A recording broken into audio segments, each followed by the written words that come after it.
Oh, well, hello there.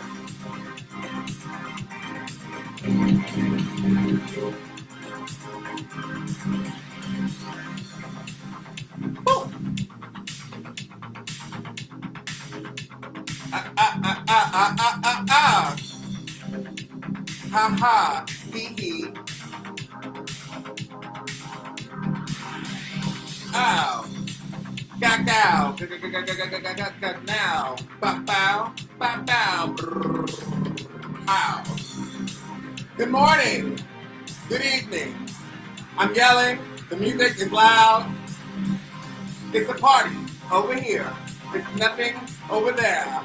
Everybody just dance, even in your underwear. Ow!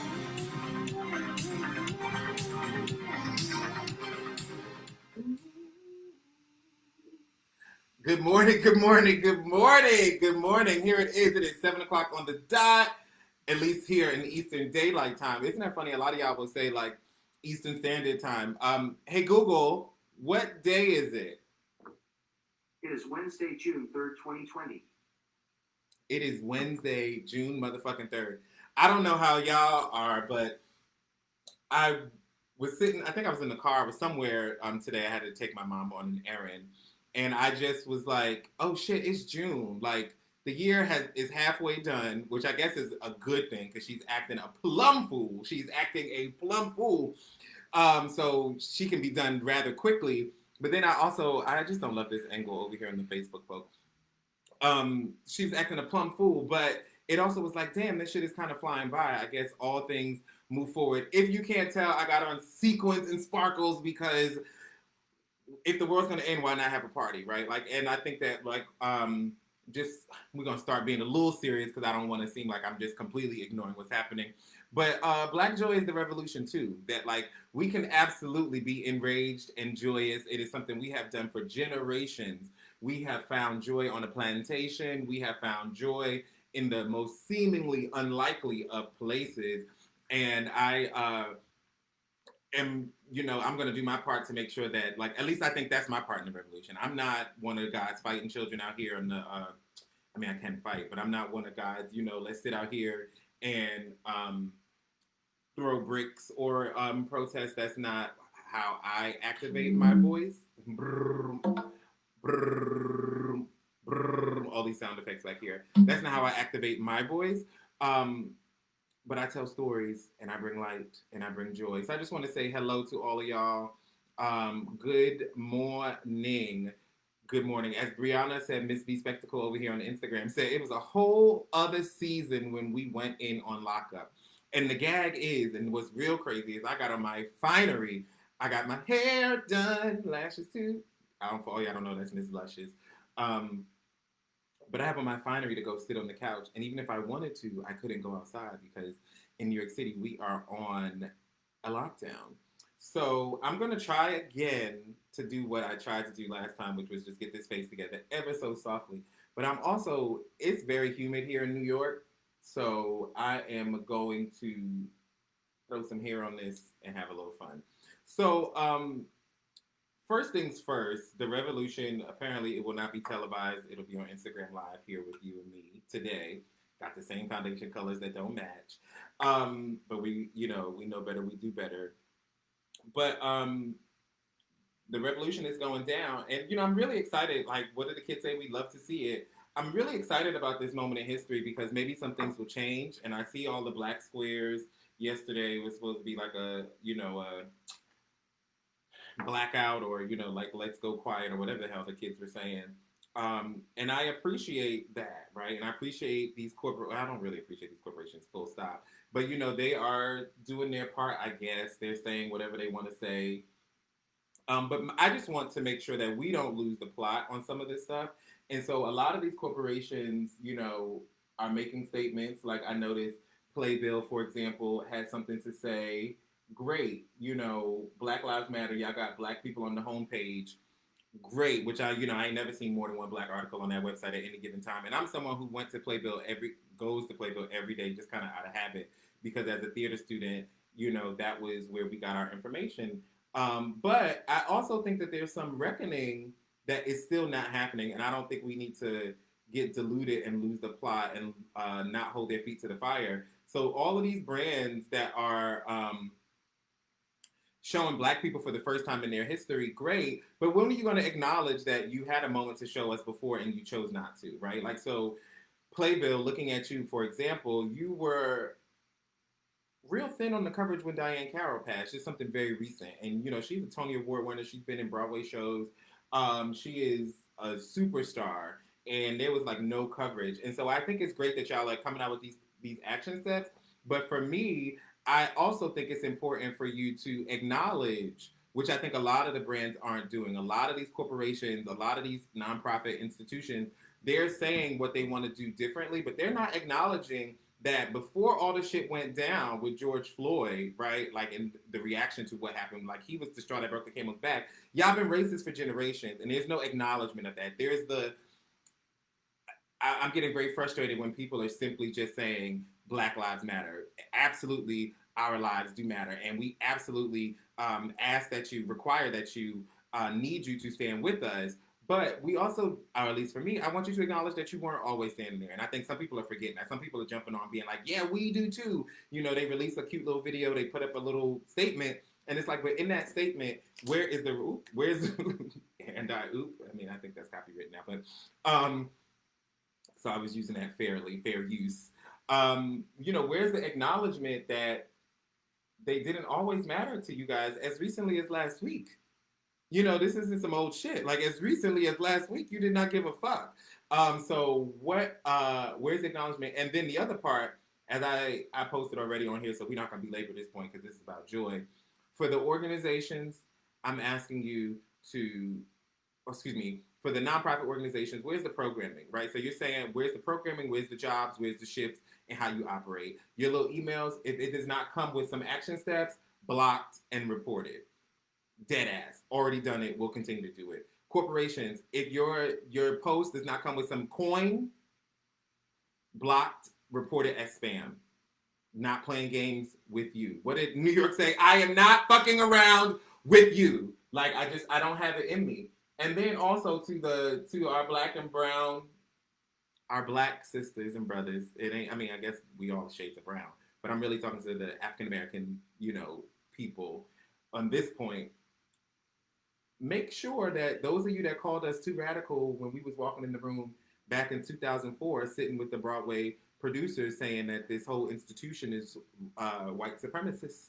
When we was in rooms at the Theater Communication Group's conference in 2013 saying that unless y'all coming up off some jobs, this is a waste of time because y'all are white supremacists and y'all called me too radical. You used to call me Crazy Joe, now you call me Batman. Just don't forget where you stood in that moment too. We're allowed to change our minds. I hope that we all grow and evolve, so I ain't mad at you. Love you all the same. I just don't want us to get forgetful in these moments. Okay? Okay. So that's what we got on that. But this is about joy. This is not business as usual, but I just feel like as a black person in America, I deserve a fucking break. Like that. Nice little water, and then some more water. So, for those, and then the other, I ain't even gonna talk about that anymore. I don't really care about these businesses. This is what I was looking for. For those who don't know, for whatever reason, June is LGBTQ Pride Month.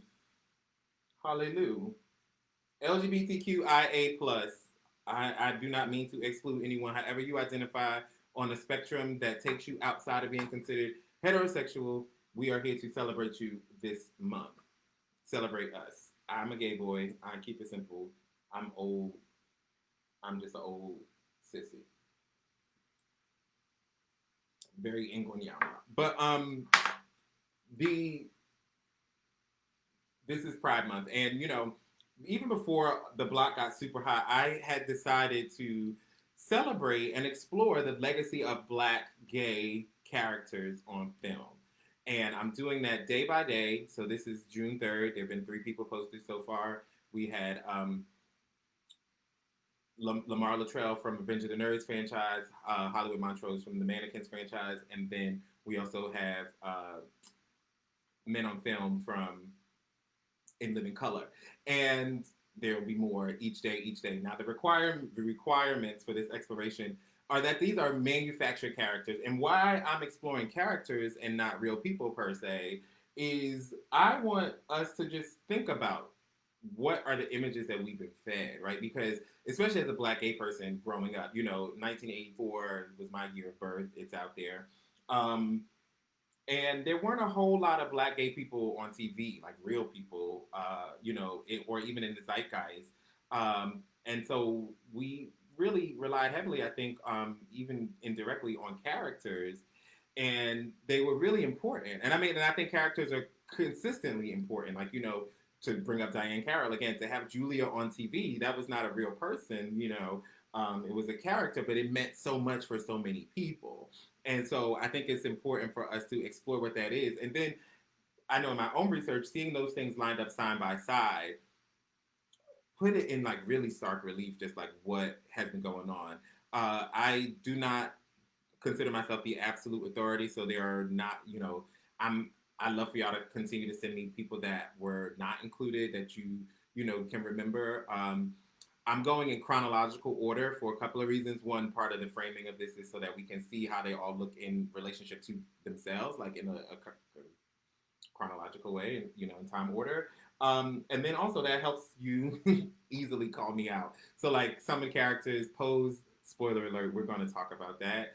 You can send me a message if you'd like. I love getting messages. I'm vain, but that is not a huge, you know, oversight at this point.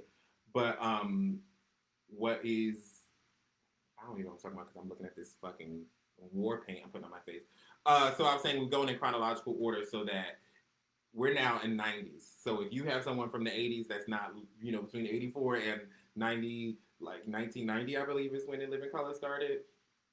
So if you have anyone that is between 84 and 90, that's not Hollywood Montrose, that's not Lamar Latrell, and that's not Men on Film, please let me know because their moment has passed because time has moved on, literally, and also in our exploration.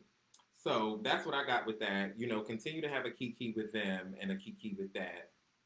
Don't you guys love how I'm acting like I know what I'm doing today? Because I really still don't. But yeah, that's what I had with that. Now, I know what you're doing. So that's all I got with that. Now, some other shit, like, the world keeps going. Bravo's still showing shows. How many of y'all watch the Real Housewives reunion? I've been recently, Real Housewives of Atlanta, which is still on the air. I think it's getting a little boring, but I call it when a show folds back in on itself, when it's like we've been there, we've been with it too long, and they don't know where to go.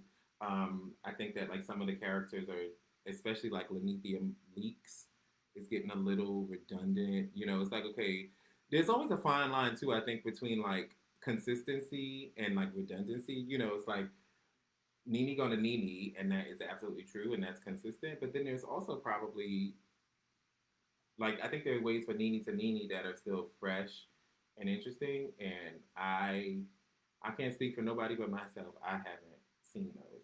I've also been watching The Housewives of Beverly Hills, so that was definitely smart of Bravo Andy to include Garcelle. By the way, have y'all heard anything from Bravo Andy about all this?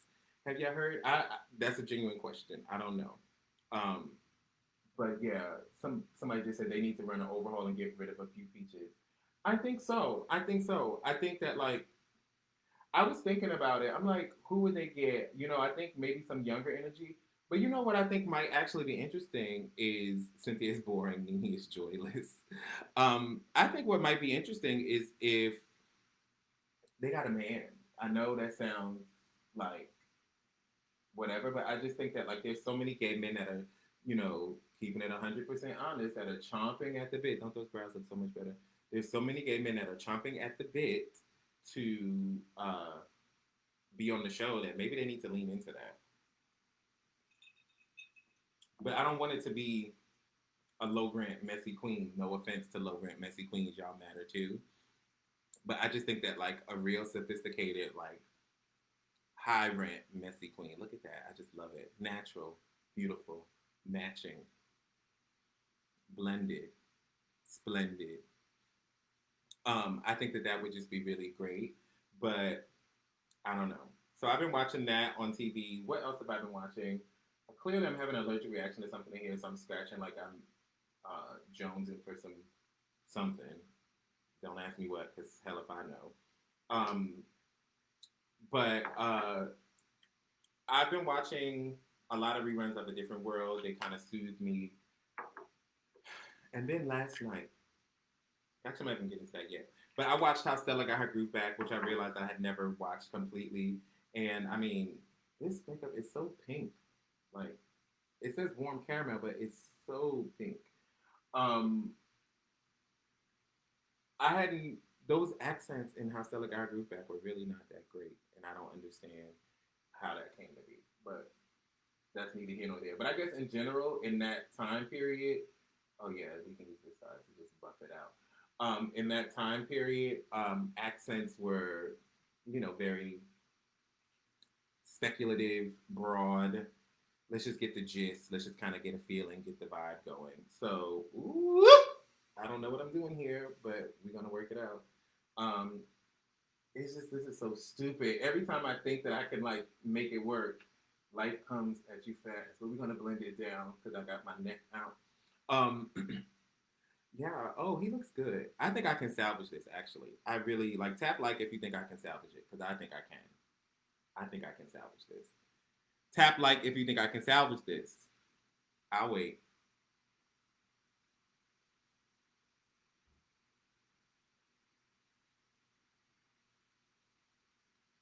Wow, be your own people and be your own people. Anyway, hopefully someone on the replay will tap like and I'll feel like another one. But those accents are just awful and I just don't understand. But that movie was cute. Whoopi Goldberg was so good in the film. I really enjoyed her in it. I done brought my eyebrows into my face. What is going on? Um, but yeah, so what I watched, right, because the world was just so zany, so crazy. Last night, I said, you know what? First of all, Netflix served this to me, so I'm a little bit in my feelings that Netflix served what I'm about to tell y'all they served to me. And they said it was an 88% match. 88%. And so I'm just like, wow, who do you it's like when someone buys you a gift, a gift that you don't like for Christmas. It's one thing if they give you something that you don't want, oh, a toaster. But the worst is when someone gives you something that is just completely incorrect, right? Just completely incorrect. And they're like, I walked into the store and I saw this. I look very Michael Jackson. I saw this and I immediately thought of you. And you're just like, wow, like, who do you think I am that this made you think of me? So 88% match. Just buff this down. Get it into the hair. And it's also very humid in New York. Did I say that already? So my hair is looking crazy. But 88% match. Motherfucking Soul Plane. And I didn't realize that that movie came out in 2004. I thought it was so much older than that. And everything that wasn't shot like last week because technology now moves so fast, especially in film. Everything that wasn't shot last week, I love this. I look very good. I look great. Everything that wasn't shot last week, looks super old. And I watched Soul Plane. So first of all, I've seen the film before. I have to admit that. I did not remember the film. For those of you that don't know, Soul Plane is a film starring Kevin Hart about a man who, while he's shitting on an air, he's on a major airline on a flight, and he's using the bathroom, and they hit turbulence, and somebody pushes the wrong button because, in movies, everything that's very important on a plane happens with just the touch of one button, and like his dog dies, it gets sucked out the plane, and his butt, something happens to his butt, which I really wasn't clear about but I was like, okay, he's on the toilet, so something's happening to his butt. Okay, fine, whatever. Um, so because of all these bad things happening to him, he wins like $100 million, literally just a nice flat number. And so he decides to open an airline with $100 million. Now, I don't know how much that is adjusted for inflation, but I would imagine that like opening an airline or starting an airline probably takes more than $100 million because that's probably like one plane. But willing suspension of disbelief. So he starts this airline, and um, it's like called NWA, which is cute actually.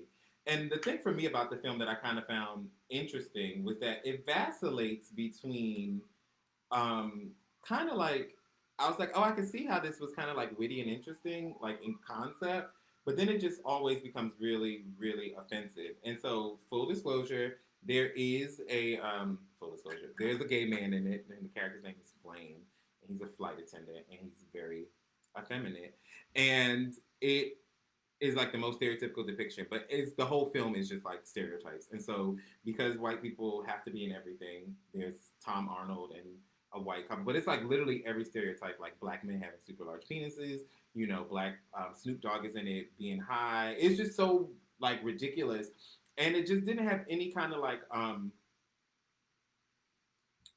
there was no wit in the film. It was just very broad, like basically like fart jokes. I watched the whole thing, or almost the whole thing, and then there was even like this lame ass, tired ass love story in it, and I just was so like outdone that it happened.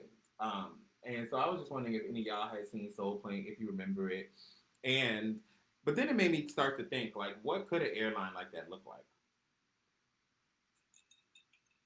And so this plane was very large, and it had like two decks. Um, and on the upper deck there was like a nightclub with like I want to say it was Lil Jon was DJing. I could be wrong though. And I think that could be fun. But then what I thought was actually kind of funny though was how they broke up the Spirits. I've met some great friends on Spirit Airline, Greyhound of the Sky. I think I want to give myself a little cover. I know what I'm gonna do. That's not what I want to do. Fuck, fuck, fuck, fuck. They have like the different classes. So they had first class, and they had like economy class, which was basically people standing upright. Which is so funny because that's actually not that far off anymore. I've actually seen some stuff where they're thinking about doing airplanes that have like these seats that are like pitched almost like you're standing, which I think is kind of like insane. But no one asked me, so I'll keep that to myself, I guess. And then they had like chicken and waffle. Oh no, that was in the terminal. And what I also thought was interesting was, I mean, and it's a film, like I don't necessarily need to go this deep, but why not?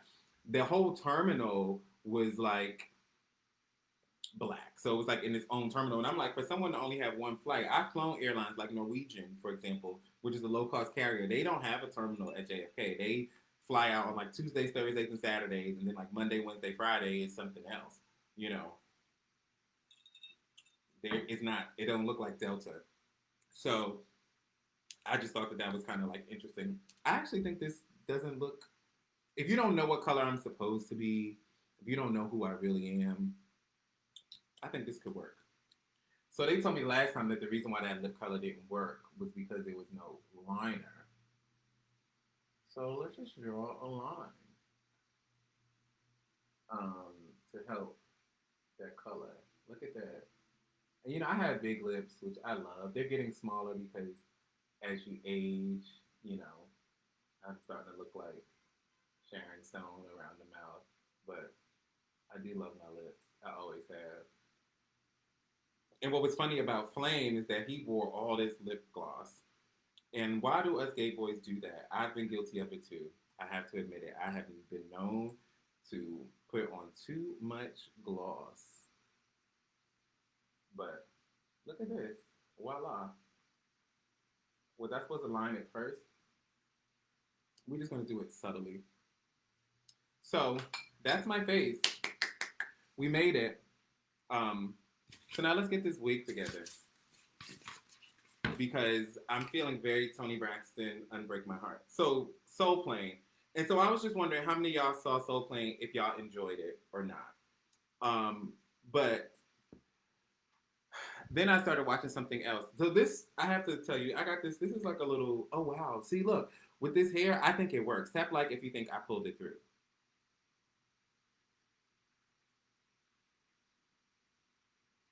Um, I this is something I have from my old show, but I want to.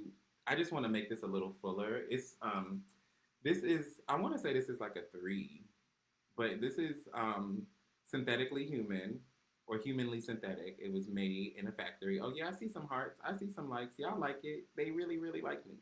So I started watching Legendary on cinema. I mean, HBO Max, and I'm like, is Cinemax going away? Because I just feel like HBO and Cinemax are owned by the same company. This shit is shedding. But I just want to tease it out a little bit. I want it to look a little bit more like Unbreak My Heart. It says I watched it recently. It was actually better than I remember. That's about Soul Plane. Um, it was it was just really bad. And then because there's so many things in it. The other thing about like watching these old movies is so interesting to see like how many things just won't fly. And I like there's like Monique is in there with Richard T. Jones, who is fine as he want to be. Like, ooh, that's a good looking man. But and he's aged very well, if I may say so myself. But she like makes him strip down and like does a cavity check against his will, and I'm like, ooh, child, is that funny? Will that hold? I mean, it doesn't hold up, but oh, look at that highlight over here. Or it's depending on which camera you're in, you get on a different side. Does it hold up?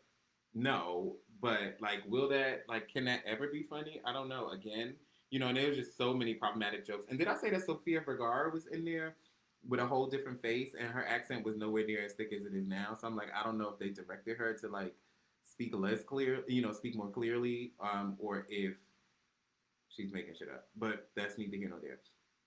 We're talking about Legendary on HBO Max. So for those of you that don't know, Tyler Perry is writing women like that in today's Me Too climate. Ooh, ooh, this shit is shedding. This was actually hand twisted in a factory in China, Wuhan. It was made before December 2019. That was probably, I guess, considered politically incorrect. I don't know. I don't even know how to like. Am I canceled? Did we just watch my canceling? But no, obviously I know that all things from China do not carry coronavirus, and everybody in China does not have coronavirus, and people that don't live in China have coronavirus. I guess that's how we, just have to speak in the future. But I should have talked about Virgil, but should I talk about Virgil? Should I do it? You guys let me know if you want to hear about Virgil. But don't you see how it's coming together though? We're like opening it up. I like to set my wigs back a little bit, like when they're big like this, because it just gives you a more natural line. So, and we're gonna talk about wigs in a second. But what was I talking about? Legendary. So the premise of the show is that basically it's a a ball, and it is somebody said do it, talking about Virgil. So this is all I got to say about it. I'm like the little kid that used to be like, y'all dare me to like if I really wanted to do something, I'd be like, y'all dare me to do this? No, get into what I want to do it myself, but I just need to like blame y'all. Even though you dare me, I could still not do it. But I just needed that whatever. So it's very line between the Commodore. Well, we're trying to get to Tony Braxton Unbreak My Heart, which we may not get to today in today's episode. But so the thing about Virgil Ablioh, I don't know how to pronounce his last name. I apologize if I'm offending him by pronouncing his name wrong, or even if I'm spelling it right. But he's the creative director of Louis Vuitton. I don't know if that's the exact title, and the creative director and founder of Off White. And so both of these brands are products that like I I think you'd be really hard pressed to find something in either one of those stores for less than $200. Like including keychains, fragrance, like they just these are ultra luxury brands, and these things do not cost that to make. Like neither one of these brands is known for. Um, while they do make specialty items with like really exquisite, rare and exceptional skins and fabrics, like I'm about to burst our bubble here. Louis Vuitton's monogram is made out of canvas coated in plastic. They'll say it's resin, whatever, but it's coated canvas, and it's because it was made for trunks, right? Like, and it was going to be thrown around on trains and steamliners and stuff, and so you wanted something that was going to be durable. And then they just throw some little paint on it or whatever, and it lasts. And I will say that a Louis Vuitton hard-sided trunk is a very well made piece of um, I don't know if it's luggage, I guess, of of whatever, and blah blah blah. But anyway, bruh posted that he donated $50, and everybody lost their mind because they felt that, like, why would you only do $50? His side of the story is that he was matching the like donation that was requested. Oh, someone said socks alone are $90 at Off White. I didn't know Off White sold socks. I don't really like Off White's aesthetic personally, so I don't shop there, and I don't have that kind of money. Just keeping it funky. But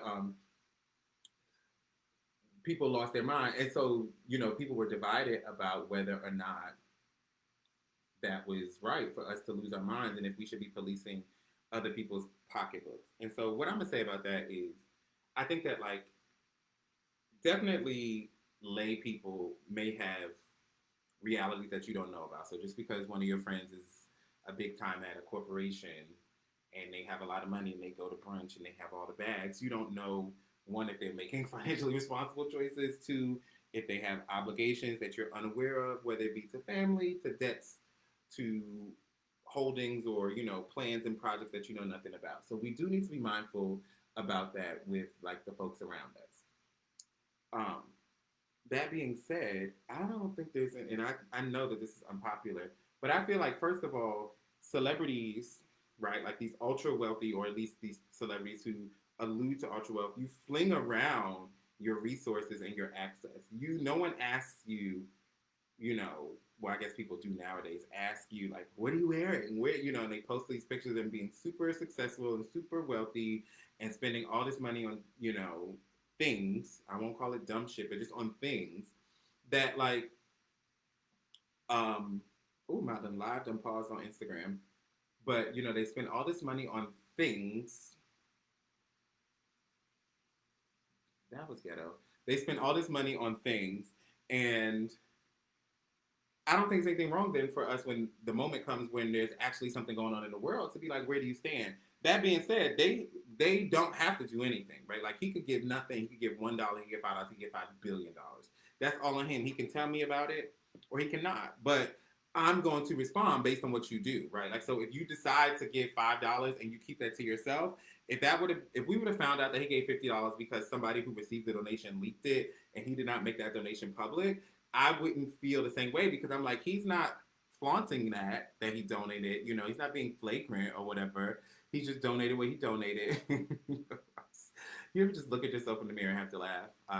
Black joy, it matters. I just want everybody right now to just stop whatever you're doing, me included. I'm gonna just stop taking out this nap. Hold on, let me just get this one right here. Let me just get this little piece right here. I just want us all to just stop. The world's crazy. A lot of crazy shit going on. And I just want us all to smile. I'm going to keep talking because I have to, but I just want us to smile, whether you mean it or not. Just smile. Let your face feel a smile and just feel light and joy, and just, whatever that's going to bring in you, just let it bring it through while I continue to talk about this man. So I just feel like, but when you decide to share it with us, and I'm going to formulate an opinion. And then my biggest issue with someone who sells items where socks are $90, where a $50 donation would not get you anything at either one of the brands you work for, that to me, I think, is just kind of like a problem. And I don't know your personal financial holdings, and I don't really care to be honest. But I just know that if you ask me to spend $90 on a pair of socks, but then when people are down and out and they're distressed and you give them a $50 donation, I'm clear about where your priorities lie. And you are allowed to have your priorities be whatever they are, right? Like, there's no law, you have broken no laws. But then I'm also allowed to get on my Instagram and talk to 3 people and talk shit about you. I'm also allowed to divest from that, and then also, full disclosure, I used to work at Louis Vuitton. This before he got there. So I know the profit margins. I know the racism in the institution, the profiling of customers as a policy. Well, I won't say as a policy, but like, at least in my experience, allegedly, or whatever I'm supposed to say. In my experience, I know what I saw. You know what I mean? So I make my choices about that based on that. These are all my opinions. What I have to say. This actually turned out like really cute, I think. And so yeah, so that's that. I didn't really. Virgil was not on my list, but y'all made me talk about it. Just like good food that's poorly plated, not everything translates on social.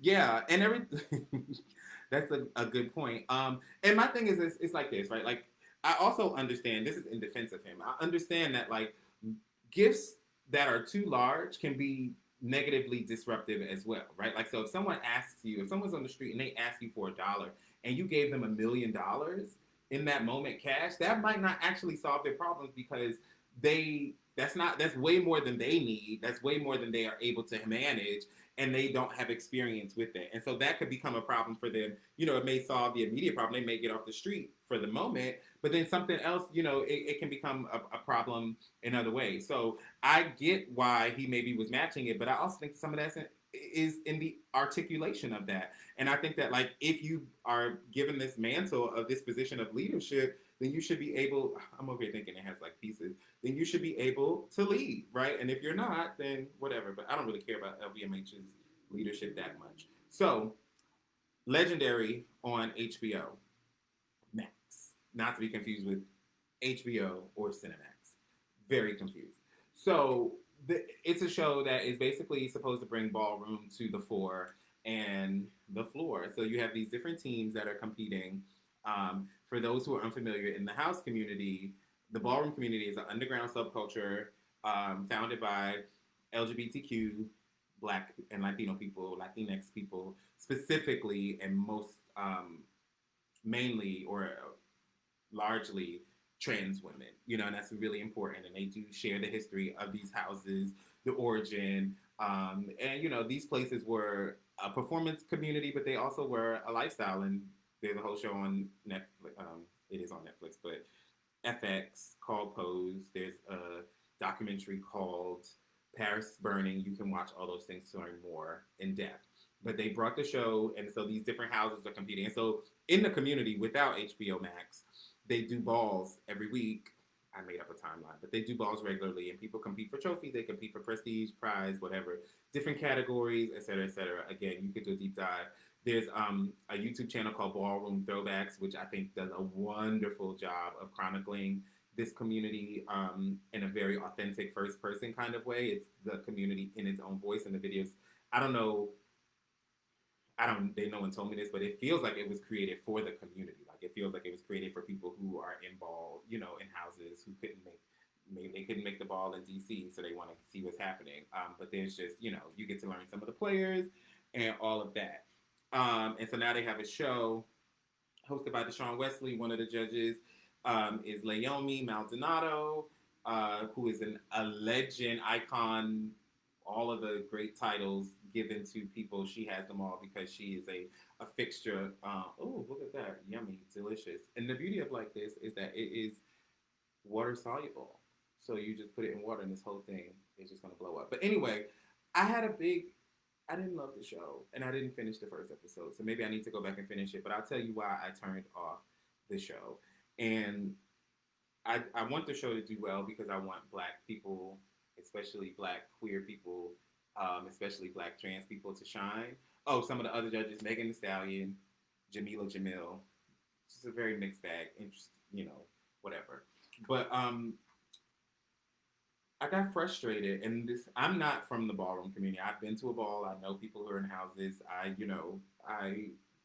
was raised in DC by drag queens, and some of whom were in houses, but it was more drag than ballroom centric.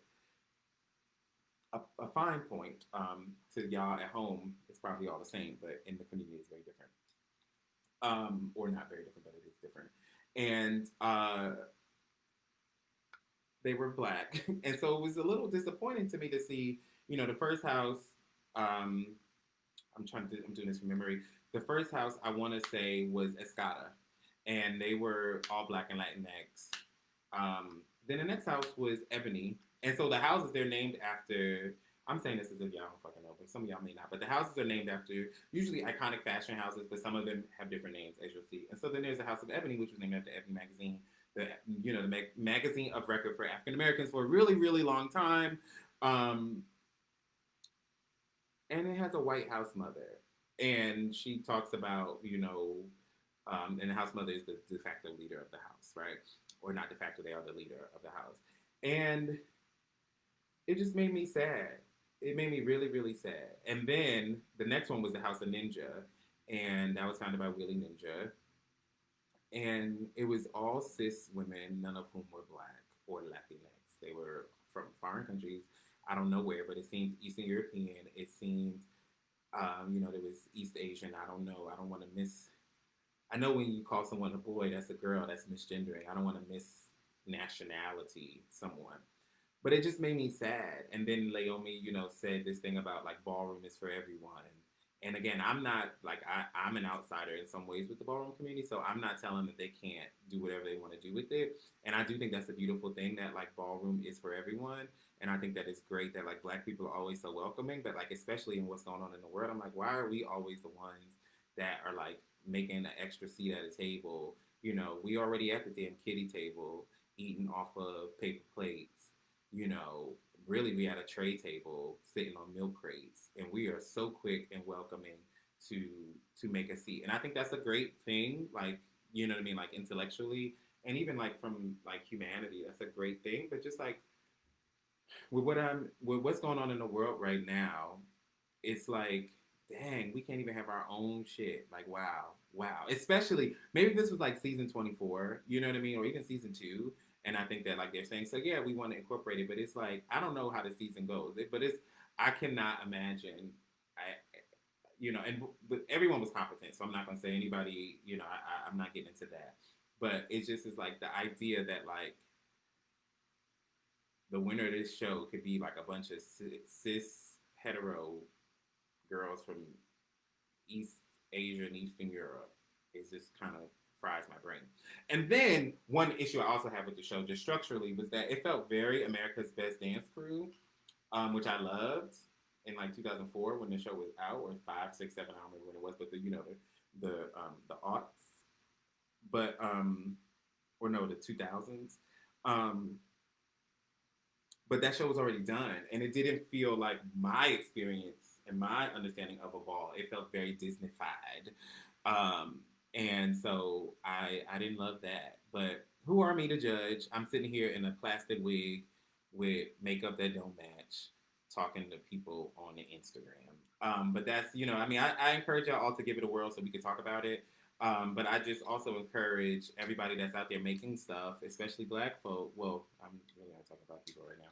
I mean, everybody, you can listen. I don't care. But um, I don't think there's anything wrong. Like, I think that somewhere along the line, we got convinced or we bought into, and maybe this is because we've been disenfranchised ourselves, and so we know what that feels like to be excluded because of like your background, that we sometimes like are hypersensitive about it and like overcompensate. But I think there's a difference between saying this space is for us because we're celebrating us versus this space is for us because we don't think that you're qualified, right? And then also, let's not forget that we wouldn't need to create spaces for ourselves if we had not been excluded. And so that's on them to clean that up, which, play back the top of the show for that. But I just want black creators to know that it's okay to make black stuff for black people. Everyone can watch it, right? And I believe that good stuff appeals to everyone. I use like Crazy Rich Asians as an example. I'm not Chinese. I ain't from Singapore. I ain't from none of those places.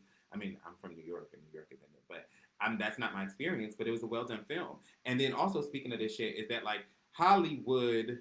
First of all, y'all been real quiet. Second of all, we gonna act like it's okay that nobody from Parasite was nominated for an acting award for the Academy Awards. Like, you got the best picture, and the director definitely did that. He wrote his ass off, he directed his ass off, but the motherfuckers also acted their asses off. And y'all will give Penelope Cruz an Oscar real quick for speaking in the Spanish, and y'all give somebody Benicio del Toro or whomever.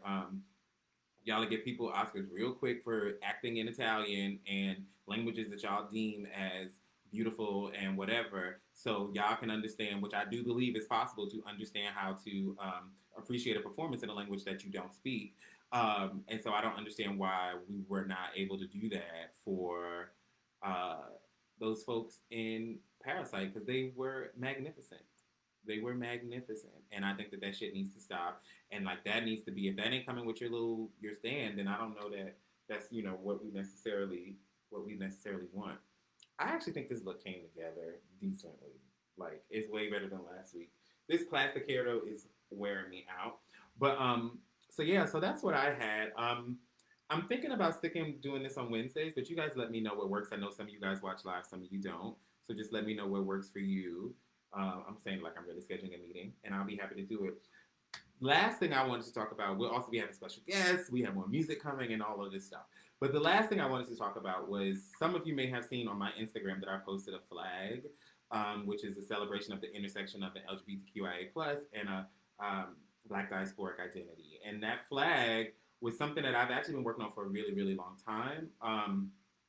And I'm something else I've been working on for a really, really long time is a screenplay called Boy Like Me. It's a film set in a place in a town, a fictitious town in somewhere in America where only gay black men exist. And it's a romantic comedy. It's a joyous film. And so, because this town was created where only gay black men existed, I figured they needed a flag, right? Like, and what would that, I've really tried to get into the mindset of what the founders of that town were thinking. And so I have been working on the flag. My buddy, my very good friend Nicholas Vaughn, actually executed the graphic design. I imagined it up and he made it into a reality. And as a part of this exploration of being black and on TV, I also wanted to share the flag, but then the block got really hot. And also the reason why the flag was really important for me was that there are people go this again, this was all of this conversation and thought was uh, before COVID-19 and absolutely before the current civil unrest. And even before both of those things, I recognize that there is gay America has a race problem because white people are racist, like whether they're straight or female or whatever, like they are racist. And